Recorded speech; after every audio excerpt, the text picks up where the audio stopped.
I'm the founder of Intellibus, but here at the AI FOD Forum, I've been representing the World Digital Governance, the WDG.org organization. I'm one of the founding members.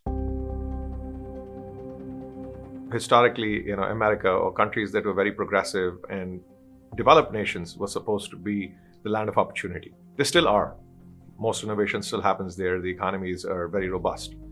But these other opportunities that exist in nations that are developing are significant because a vast majority of the population lives there. A vast majority of the population is economically not as far ahead as the North.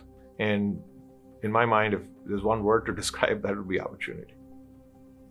WDG's role is really working with governments and working with software and AI companies and certifying the policy, certifying the regulation, certifying the software systems that are used in AI data exchanges.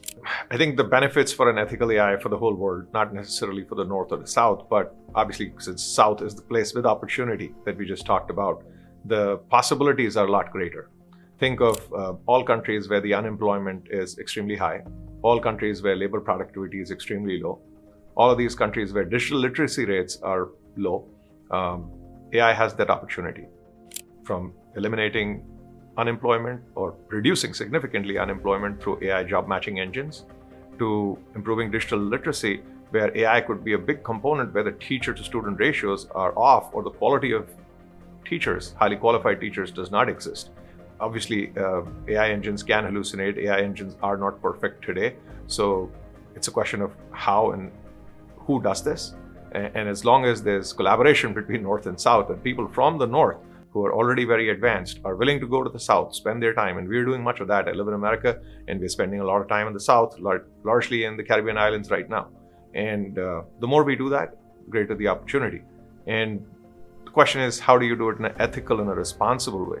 We all know that AI engines like ChatGPT, one would argue, have been created in a somewhat ethically unclear way, for the lack of a better term.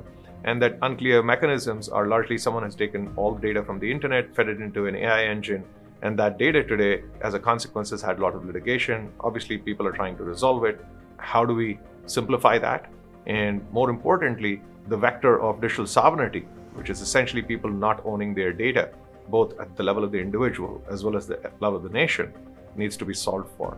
And the Global South has the opportunity again to do that, because they haven't really instituted large-scale digital ID programs or unification programs. They haven't yet collected all the biometric data. Census rates are extremely low in a lot of these countries. So the opportunity exists right now to do it in the right and responsible way.